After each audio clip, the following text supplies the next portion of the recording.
Hey guys, I'm giving this little introduction because I'm gonna re-upload my first military kind of content video that I ever did from my other channel, my original channel, DocP91B.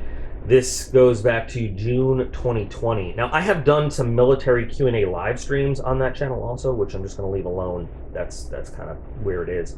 But this is me reacting to a military video that somebody put up on YouTube, and me kind of reacting to it and giving the real deal military member spin on it. Like I said, it's an older video, but I feel like it belongs here on this channel now, so I'm putting it up there. Hopefully I won't copyright strike myself. We'll see. But I hope you like it. Okay guys, I'm back. We're gonna do something very different on this channel today. Very different. So this is going to be, number one, it's a viewer request. And it goes back to my days in the military. So one of the things I've done, and I've had a few different jobs, specialties in the military. MOS, military occupational specialty, what we call it in the Army, and AFSC, Air Force Specialty Code, what we call it in the Air Force. Like I said, I've had a few different ones.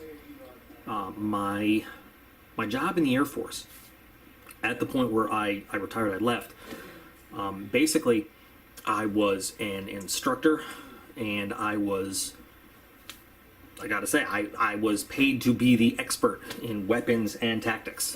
That's what I was. Above and beyond what my actual AFSC job was, I was a dude who was selected to be the guy who worked in the shop, who taught everyone else, this is what we do. This is how we do it. This is what the bad guys do. This is how they do it. And this is how we counter that stuff. I was even selected, and this is, you guys might not understand, but as an enlisted man, it's a pretty big deal to attend the United States Air Force Weapons School. Now, a lot of people know about Top Gun because they had a big movie. Not a lot of people know about weapons school. And this is not a brag video. This is just, I'm setting this up so that you understand when I talk about what I'm going to talk about, I talk about it with a level of not so much authority, but a level of education and knowing what I'm talking about here. It's almost like giving you a bit of my resume. The weapons school is kind of like a top tier graduate level course. The weapons school is an amazing environment to be in, and you learn things there that you will never learn anywhere else in the world. And one of my proudest moments was graduating the weapons school. And if you need some proof, I got pictures.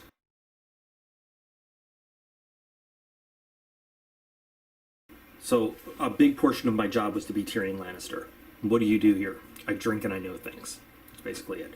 And then I, deploy out and rain death and destruction on the enemy. With that in mind, I get asked a lot about things people see on the internet. And I'm going to tell you right now, things you see on the internet are not true. They are false. If you don't read things about weapon systems in an actual vault, in something with a security classification on the top of it, guys, it's probably not true. If it is on the open source internet, you've got a 50-50 chance of what you're reading is complete and total BS. And, you can buy these fancy books in Barnes & Nobles or whatever with all these numbers and stats and, wingspan and height and length and all these fancy parameters about airplanes and all that. Anything that we call open source, stuff that you can find out without a security clearance, I don't know. A lot of it is just flat out untrue. It is, because it's all the best information is reserved in secret or top secret SCI, or in another thing that most people don't hear about, SAP, Special Access Programs. That is a really cool thing to be read into on a lot of things. But there's just a lot of BS. And then some stuff is actually true, but it's like extraneous. And the way we can tell when somebody is just acting like they're an expert and they've memorized some book that grandma got them from Christmas is when they start trying to tell us about, well, the wingspan of this plane is blah blah blah, and we're like, dude, nobody gives a shit, because Does the wingspan of an airplane affect certain things? Sure, it does when you're designing the plane. But if I am planning a tactical operation, and is the wingspan of the plane or the length of the plane or any of that going to affect the way that I operate with it tactically in a battlefield? No, I don't give a crap. And I know somebody out there's going to be like, well, what if you need to make it fly through a canyon with just inches on the side? No pilot is ever going to do that with his airplane. That's movie stuff. We don't do stuff like that. It is unsafe. War is inherently unsafe. We don't need to add any extra element of ridiculous testosterone-fueled unsafety to it. So we don't do stuff like that. That's just, anyway. So there's a lot of videos that you'll watch and you can try to learn from. There are some videos where you can learn some good stuff. Most videos that I watch online, I can't even get all the way through. Watching a war movie with me, guys, is terrible because I'm going to spend the whole movie, instead of talking about, oh, that's cool, telling you why every scene is inaccurate from a military standpoint because I'm a big jerk. So why are we doing this? I know I've been babbling. A viewer sent me a video that they thought was really cool. They asked me to check it out. And, you know, knowing my background, said, hey, could you just tell me, like, how good is this video? How accurate is this video? I want your reaction to it. And I said, you know what? I'm going to give a reaction to it. I'm going to do this for everybody because I want to illustrate this. And this is a video that if you watch it, it seems professionally done, and they've got lots of fancy numbers in here. And I'm not even saying the numbers might not even be that wrong. There is some wrong stuff in this. But it is a comparison of the A-10 Warthog, which is actually, the proper name is the A-10 Thunderbolt II. We just call it the Warthog. And the Su-25, which is built by Sukhoi. It was the Soviet answer, which, by the way, look up the YA-9, which was the competitor to the A-10 that lost, and then look up the Su-25 and see how similar they look. And you're like, wow. But the Sukhoi, or the Su-25 Frogfoot is the name that NATO gave to it. The Russians didn't name it that. We named it that. And it's a comparison between the two. And so I'm going to give my reaction throughout this video, and I'm going to tell you really, like, from somebody who literally is, I mean, again, the weapons school creed there is humble, credible, approachable. Right? I'm trying to stay. I'm not trying to toot my own horn when I say I'm an expert, but I'm just trying to let you know, like, why am I correcting this stuff? Why am I doing this? Because my job was to be the expert in the room during mission plannings and stuff, to know what these aircraft are capable of doing and to know what I'm talking about, which is why I'm doing this. So let's watch this, okay? And even something that looks so impressive, I'm going to give you my true, honest reaction to this stuff and try to educate you a little bit as to why you can never trust this open source stuff. Open source stuff? Open source stuff. Okay. All right, here we go. I have no idea who Grid 88 is. I'm not bagging on them or anything. This is just the video that was linked to me. One is America's A-10 Thunderbolt, known as the Warthog, and the other is Russia's Su-25, also known as the Frogfoot. Both aircraft were designed for the sole purpose of dedicated close air support. Well, yes and no, so I'm going to pause right here. The A-10 is an amazing close air support platform. It was also made to kill tanks because the Soviet and the Warsaw Pact in the Cold War had a 10-to-1 advantage of us. So yes, it is designed to be the ultimate close air support package, but within that, it is a tank-killing monster machine. And a lot of people like to say it was only sole purpose as close air support. It's really designed to kill tanks on the battlefield. It does that while providing close air support. It's part of a 1-2 punch. The Army got the Apache, the Air Force got the A-10, but both of those, their primary function in the world is to kill tanks. That's why the A-10 has the gun it has. But we can get into that later. These tank busters have remained highly effective in They call it various tank buster right there. battlefields since their inception. Today in this video, we'll be pitting America's A-10 Warthog against Russia's Su-25 Frogfoot and try to determine which aircraft is better. Which is stupid, because they would never Don't forget to compete subscribe against and each click other. the bell Like, they button don't so that you go can be head part to of our head. notification squad.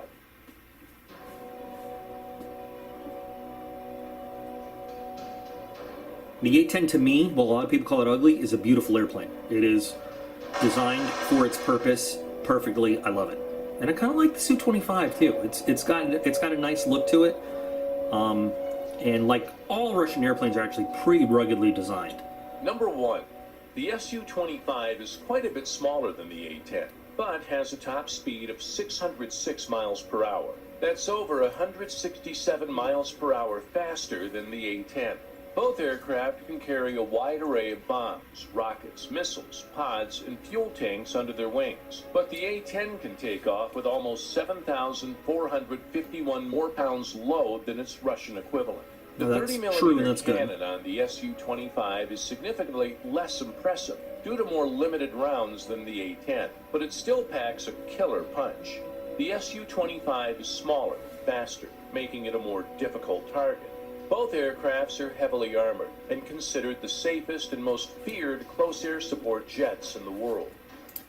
So far, we're doing good. That's true. The Mujahideen in Afghanistan and people that the Russians have fought fear the Su-25. And, you know, one of the things that we don't want to have to come up against in any kind of ground war is close air support from the Su-25. They mentioned the top speed of the Su-25. It is faster. They're going to mention its top speed, though, in relative to something else, too. Now, whenever you talk about, by the way, when we're mission planning, top speed, max altitude, all this stuff, that means nothing to me. I don't want to know its top speed. I want to know its combat capability speed, because I don't care how fast the plane can go under ideal test conditions. I want to know what the plane is going to do loaded for combat in its optimum combat out. Max speed, A-10 never flies its max speed. The A-10 doesn't perform well at its max speed. The A-10 performs very, very well for its job in a comfortable envelope at a certain altitude bracket, at a certain speed bracket. So when you guys, anybody out there is looking at these kinds of things and watching these videos and they start talking about max this and that, realize that's under a test condition. That's not how this plane performs in combat. And as a mission planning expert, as somebody that's putting together a strike package, or somebody that's considering calling in a plane for close air support for my troops, I don't give a shit what the max speed is, because the pilot's never going to fly that in combat. The max speed is not good for combat either. You think any pilot is going to be accurate in any way providing close air support, especially at danger close conditions, and being able to differentiate good guys from bad guys, little specks on the ground at 600 knots? No, that's a bunch of crap. Number 2. The A-10 is powered by 2 turbofan engines, generating 18,130 pounds of thrust combined. Does anybody in combat give a crap how many pounds of thrust the engines create? Here's a quick answer. No. Does it affect the tactical planners on the ground? No. No. Just no. Look at everything on the screen now. Ferry range. Okay, maybe I care about the ferry range, but you know what? That means how far the plane can fly. Basically, a ferry range is taking off and flying out before it falls out of the sky. We're really good at aerial refueling. Combat radius is how far away from it, and by the way, don't, again, well, like I said, don't trust numbers you see here, is how far it's going to fly out, do its mission, and return. But you know what we don't talk about in the military? We talk about range in terms of fuel, and we talk about range for mission planning, but I don't really want to know a combat radius without one key thing.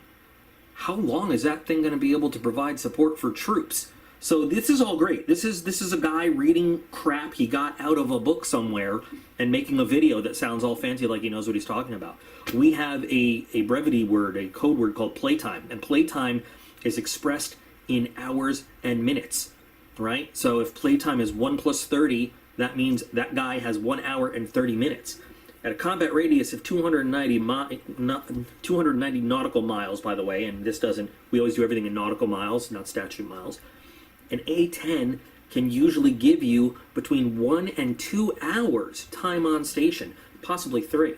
You know what else changes your combat radius? How much are you carrying, of course, and what altitudes are you transiting at? Again, the higher up you fly, the lower air density the air is, the easier it is for you to go, unless you're in an A-10, in which case you have the sweet zone that they always want to transit in. Everything on this is meaningless, completely meaningless. Nothing you're seeing here bears any relevance to any actual combat capability, which is all that we should care about. This is just like fancy stuff for some aircraft encyclopedia. The engines allow the aircraft to reach a maximum speed of 439 miles per hour. At which it never With a actually carry flies in range of combat. 2,580 miles, the aircraft has a combat radius of 290 miles. The A-10 weighs around 24,959 pounds and can take off with a maximum weight of 50,000 pounds. Also sounds really impressive, right?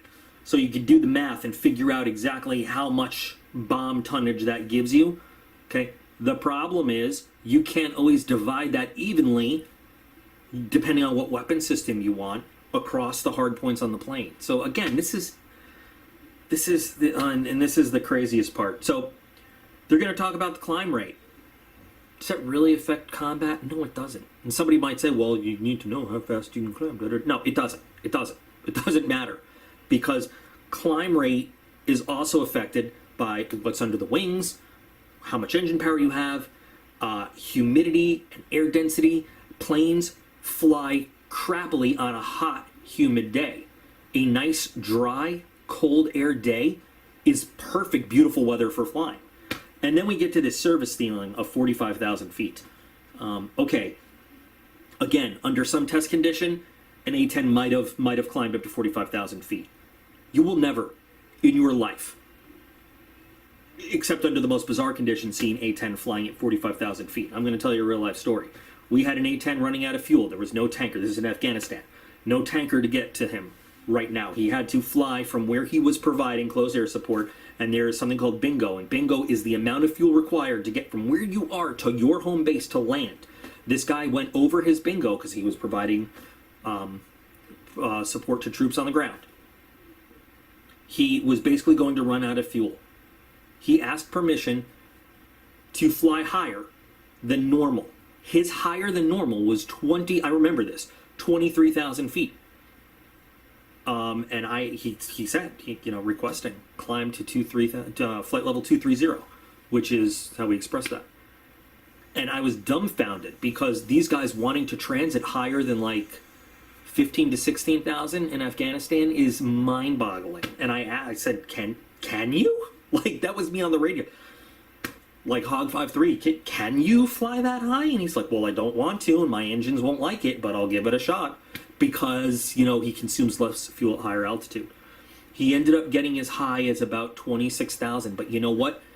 The plane did not like that. So when you see like service ceiling 45,000 feet, I dare you to find an A-10 flying at 45,000 feet. They are useless for their mission at 45,000 feet, completely, because they have nothing that's going to attack them. And it's stupid. It's just stupid. See how angry I'm getting? And at 6,000 feet a minute, if they were going, you do the math, if they were going to fly to 45,000 feet, how long would it take them to get to 45,000 feet? Number one. I mean, that's just ridiculous. And number two, why? Why would you fly an A-10 at 45,000 feet? It doesn't make any sense. Your A-10 would be, the engines on the A-10 are optimized for, like I said, that excellent performance down low to the ground. They would be choking and almost suffocating at 45,000 feet. With a climb rate of 6,000 feet per minute, the aircraft can reach a maximum altitude of 45,000 feet. On the other hand, the major driver of the Su-25's performance is its two engines. So, let's just review that. The A-10 is powered by two turbofan engines, blah, blah, blah. On the other hand, the major driver of the Su-25's performance is its two engines. The engines are capable of generating around 19,860 pounds of thrust. These are meant to drive the jet to a maximum speed of 606 miles per hour. With a maximum range of 620 miles, the aircraft can combat within the radius of 470 miles. The Frogfoot weighs around 21,605 pounds and can take off with a maximum weight of 42,549 pounds. With a climb rate of 11,400 feet per minute, the jet can reach a maximum altitude of 23,000 feet. None of these numbers make sense, by the way. The Su-25 is a bit faster and more agile than the A-10. However, the A-10 can fly about 22,000 feet higher than its Russian counterpart. But it's never going to. It physically can it one day on a test track, maybe. And what is more agile? Do they mean because it's faster? I doubt that a Su-25 can turn inside of an A-10's turn radius. This guy's just talking out of his ass. Miles range than the Su-25 and can carry more weight. However, the Su-25's climb rate is double that of the A-10. So what? Number 3. Survivability is an essential attribute of any successful ground attack aircraft. That is true. The A-10 excels in this category due to its heavy armor. That is true. For example, the engines are located a bit higher on the rear fuselage. The aircraft's wings, fuselage, and tail shield them against attacks from most angles. That is true. Controls operate with dual hydraulic systems, including a mechanical one as a backup. Heavy armor ensures that A-10s are immune to small arms fire, which is useful when flying between 50 and 500 no, feet resistant, above ground yes. level. The cockpit is situated inside a titanium-armored bathtub, that is capable of withstanding a direct hit from 23mm rounds. Modern A-10 pilots have the advantage of night vision imaging systems, enabling them to operate effectively in night missions. In contrast, the Su-25 is a comparatively smaller and faster jet, which makes it a difficult target from ground fire. However, it is less of a problem for guided missiles. The Frogfoot is able to reach supersonic speeds when flown clean. Okay, so that's another thing. He said, able to reach supersonic speeds when flown clean. Clean means no armament on it. We're going to be flying Su-25s into combat with no armament on it? So what's the point? What does it matter? This is, again, when you're watching these kinds of videos, people will throw all sorts of things in there to make themselves sound really smart. And I don't know, maybe... By the way, I had downloaded this video so we can watch it without the ads. The first ad was 1 minute and 30 seconds into the video, and there's like 20-something ads in this. What is the point of how fast it can fly clean with no armament? And again, that's under very specific conditions. The plane itself is not a break-the-mock airframe. You wouldn't want to do that. Do you know? I mean, to do that, you burn so much fuel. Anyway. But that's a key thing to listen for when flown clean. And the airframe can withstand 6.5 Gs. With a higher speed and maneuverability, the Su-25 can defeat man pads launched from closer distances. The Su-25 is not as resistant to damage, but is more difficult to hit. The skill of a pilot and ground crew trying to bring it down is more of a factor. The jet is equipped with flares, chaff jamming pods, multi-spec... They just invented a new piece of equipment. Chaff jamming pods. Okay, so the A-10 is also equipped with flares.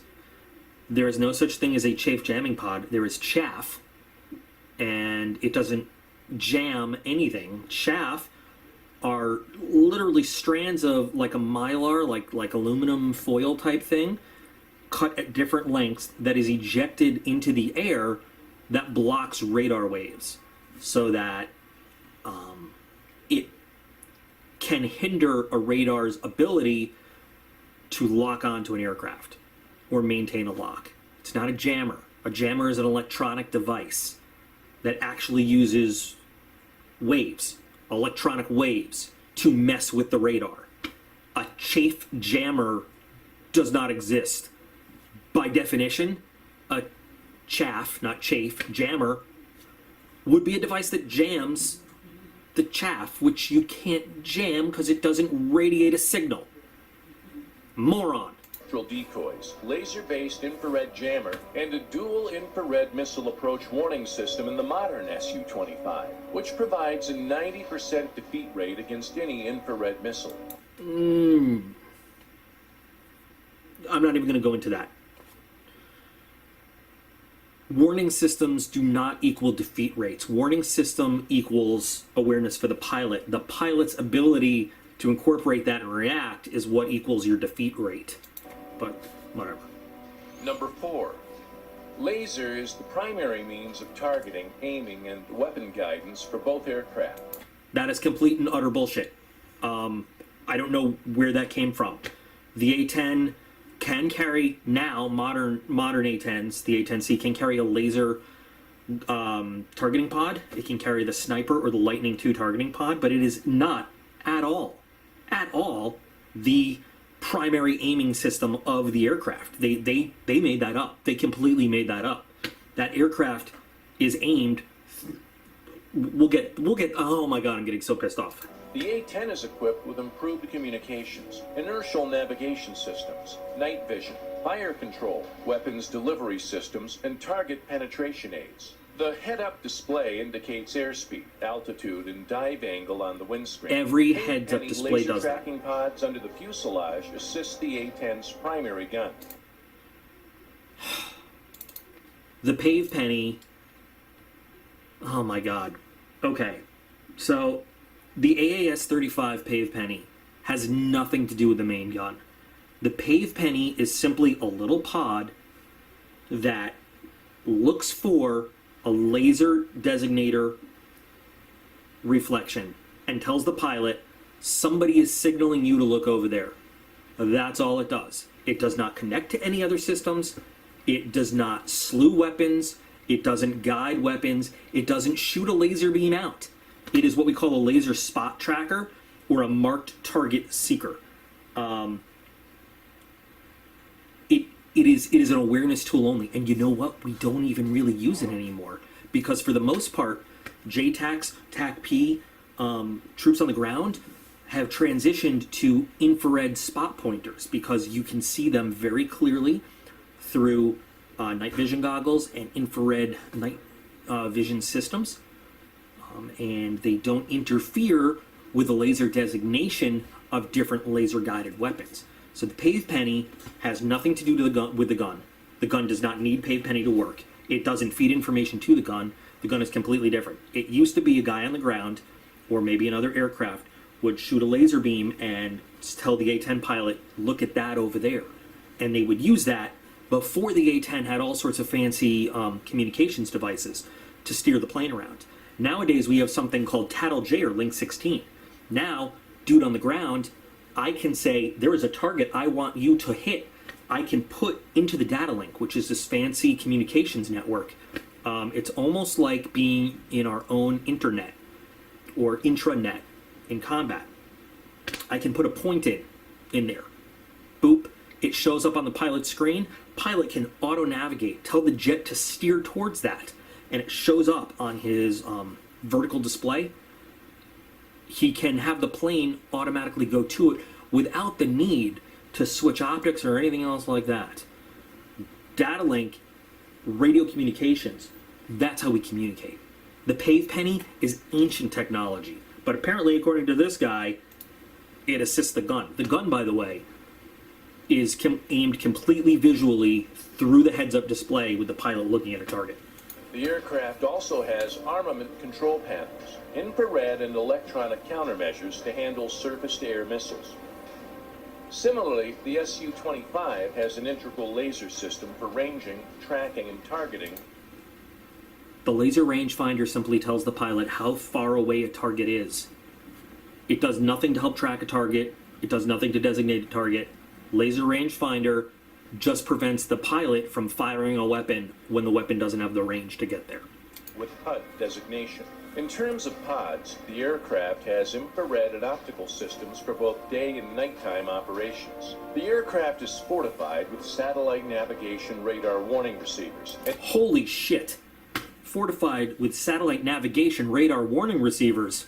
They have just invented newer equipment.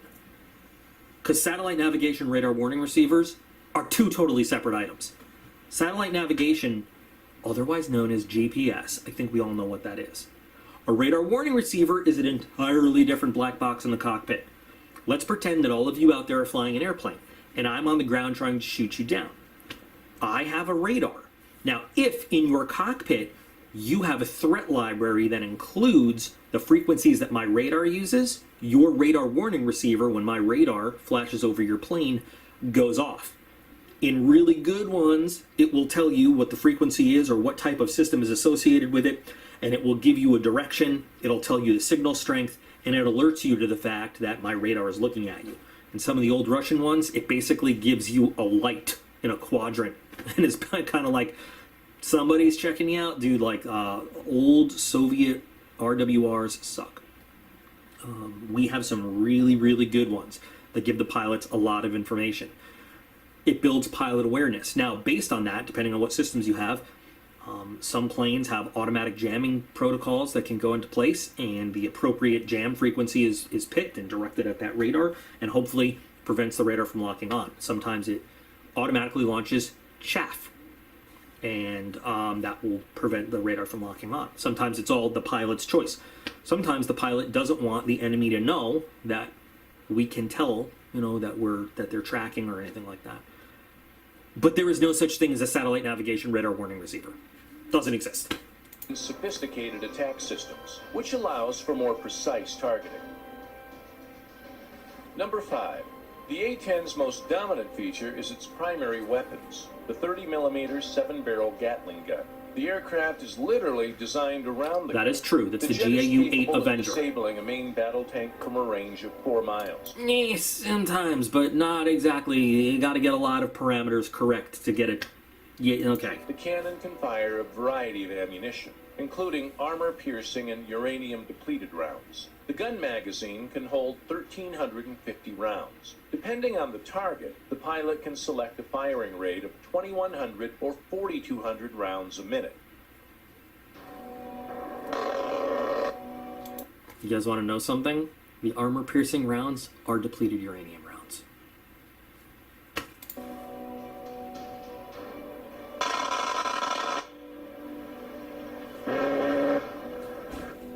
The A-10 has 11 hardpoints, including 8 pylon stations under both wings, while the remaining 3 are fitted under the fuselage, with a total payload capacity of 16,000 pounds. The A-10 can carry up to 10 Maverick air-to-surface missiles. The aircraft can also be fitted with pave penny laser guidance and electronic support measures. We just talked about the pave penny. It's not laser guidance anything. It's barely electronic support. I think that they were trying to say that it can carry the pave penny, comma, it can carry a targeting pod, which is even more than laser guidance. It's used to give the pilot a close-up of the ground. It's got great optics. And it can carry jamming pods. They'll usually carry the ALQ-184 jamming pod. The jet can also be armed with Sidewinder missiles, having a speed over Mach 2.5. The A-10 is capable of deploying a wide range of unguided ordnance as well. In contrast, the Frogfoot is fitted with 11 hardpoints capable of carrying various rocket pods, bombs, and missiles. Contrast usually means difference. So the A-10 carries 11 hardpoints. In contrast, the Su-25 has 11 hardpoints. The bomb loadouts include a variety of general-purpose munitions, cluster bombs, and other special-purpose weaponry. The aircraft's most impressive weapon is its 30mm cannon, capable of firing 3,000 rounds per minute. The Su-25 has a nose-mounted laser rangefinder that assists with target acquisition. No, it doesn't. We already said this.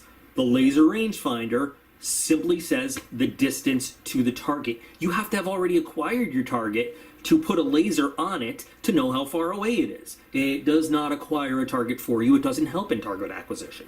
Target acquisition literally means seeing the target and saying, I'm grabbing that target, that's it. That's already done by the time you're shining a laser at it. The cannon's high explosive and depleted uranium armor-piercing shells to find their mark. For devastating strafing runs, the Su-25 can also be armed with wing-mounted 23mm cannon pods. It never does that. a Su-25 armed with 57 millimeter unguided rocket pods, though, The A-10 clearly is has a better incredibly gun, deadly. although the cannon is an inherently ineffective weapon against armored vehicles and requires the aircraft to flow dangerously close, except for the 55mm S-5 rocket with a smaller warhead. The Su-25 carries more unguided rockets, such as the 122mm S-13, the powerful and longer-ranged S-25 and S-24 rockets. In contrast, the A-10 can unload almost twice as much dumb bombs and precision-guided bombs. The Su-25 is more agile and can escape from enemy missiles. The Su-25's missiles, the R-60 and K-13, are inferior to the A-10's AIM-9 Sidewinder and AGM Maverick. However, the Su-25 can carry a... Okay, so they just confused all sorts of air-to-air and air-to-ground ordnance up there and didn't even really differentiate it, okay? Sidewinders are not air-to-ground missiles. Sidewinders are short-range air-to-air self-defense missiles, and comparing them to Mavericks, the AGM-65, which is a standoff attack missile, is asinine. Like, they're not the same purpose. And talking about the Su-25's different comment, it's just stupid the way this guy combines stuff that has nothing to do with each other, and he's pissing me off. pair of R-73 or active homing medium-ranged R-77 missiles on the outer pylons. The R-77 is what we call the AA-12. Here's the rub. The R-77 or the AA-12 needs a radar in the aircraft to lock, paint, and designate a target for the AA-12 to fire on. Su-25 doesn't have a radar. So yeah, you can throw those things on the wingtips, I guess, or on the hard points, but you can't shoot them at anything without a fire control interception radar in the nose of your airplane. So, what do you think? Which aircraft is better? America's A-10 Warthog or Russia's Su-25 Frogfoot? Let us know in the comments section. Also, be sure to check out our other military videos. Your military Thanks for videos watching. are a joke. As always, don't forget to like, share, and subscribe. Do not like, share, or subscribe this guy's videos. Alright, so I was brutal on that, but because I really want you guys to understand, there's a lot of information in the world. And there's a lot of people who are armchair generals who think they know a lot of stuff because they read magazines or they, I don't know, watch videos on the internet. But the thing is, people don't care how much misinformation they feed you as long as you click like and subscribe and watch their videos. And I don't even know. But listen, this was a light one in terms of all the stuff that was wrong. And I even kept my mouth shut a couple times where I wanted to speak up, and I was just like, I'm gonna let this go. I'm gonna let this go. There are things that are classified that I can't speak of, that I can't talk about. There are things that I have learned that I cannot put out there. There are things that I know from official sources that are not classified that I can correct. There are things that it's hard to tell. You know, I know that when you guys that when civilians want to go look, you know, there's like all these there's first of all, Wikipedia is the worst source of information for anything. Because anybody can change it. Anyone can change it. Anybody can put something on Wikipedia. So when we have a brand new controller that's learning how to give briefings, they're the kind of people that brief us things like, well, the wingspan is this, and the height of the tail is this, and its maximum speed at 45,000 feet is this, and I'm like, dude, shut your face. Where'd you get all that? Wikipedia, you're a moron. Fairly good sites if you want to research. FAS.org, globalsecurity.org, AUS Air Power, I think it's .org, it might be .com, I don't know. .orgs are good sites for research. .coms, even people that don't mean to give out misinformation, stuff that's released to the public often is not correct. Intentionally is not correct. We know a whole lot more about bad guy stuff than we are willing to admit. and we are willing to put out stuff that is wrong to hide from knowing the stuff that is right, if that makes sense. And the military is not always so open to correct videos like this that have such wrong stuff, because they're okay with people not knowing the real deal about things, you know? It drives me crazy when I see stuff like that, only because I know there are true, like, real fans of aviation, or weapon systems, tanks, whatever, that want to have real discussions about stuff and really get into it, and they have sources like that, with people making up weapon systems, or people making up electronic systems, or just bullshitting their way through it, you know? I mean, trying to pass off one of those Barnes and Nobles, you know, discount books about some guy wrote All the World's Aircraft Volume 16, you know, and so they're trying to make a quick buck on a video anyway. So this was, like I said, my reaction to that video was requested, and my reaction to that video was, are you fucking kidding me? Maybe some of you don't think it's a big deal, and that's cool too. You know, a lot of people are just like, whatever, let it go. But if somebody's asking for my honest knowledge and opinion on this stuff, I'm going to give it to you. This was my thing, getting hauled into a little room with a giant map table and told, these are the objectives, these are the parameters, what resources do you need to pull this off? And now, especially, I was the doom and gloom guy. It was, all right, how are we going to die? What is going to go wrong? And what do we need to plan for to make it not happen? That was always my thing. They always said, now tell us how this plan's going to fall apart and what we can do to mitigate that. And I would come up with some crazy, like, you know, all right, let's start at the very beginning. What if two of our aircraft smash together, you know, on takeoff, and now we're shorthanded? How are we gonna do it with less jets? Okay, now let's do, what if the tanker doesn't show up and blah blah blah and we can't refuel? Okay, now let's go through. And in mission planning, we always go through these, I mean, these worst case scenarios. We always end up with the everything goes right, the most likely, and then the worst case scenario. And you roll out the door expecting the most likely. You hope for the everything goes right, but you're prepared for the worst case. And knowing what the aircraft can actually do is the basis of that. Not, well, you know, we know that it's got a service ceiling of 45,000 feet. Well, no, but no A-10 pilot wants to take his plane to 45,000 feet because it performs like shit and it can't do its job. A-10 pilot wants to fly his plane, you know, transit at this altitude block, then get down and be able to use terrain for terrain masking and flying nap of the earth when hitting its targets, and then wants to refuel in this altitude block, and then do, you know, like, you gotta know all this stuff.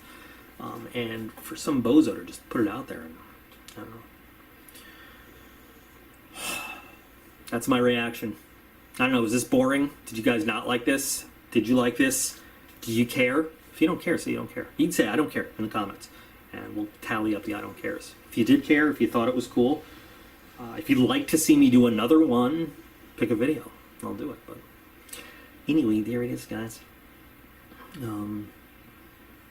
Worst military movie in terms of accuracy I could think of off the top of my head, Iron Eagle. But at the same time, I guilty pleasure love Iron Eagle. So who sent me this didn't say they wanted to be identified publicly, so I won't. But you know who you are. I hope this made you very, very happy. I hope the rest of you guys are happy. You all are absolutely awesome. I appreciate every single one of you. A little something different this time. And I'll be back again real soon.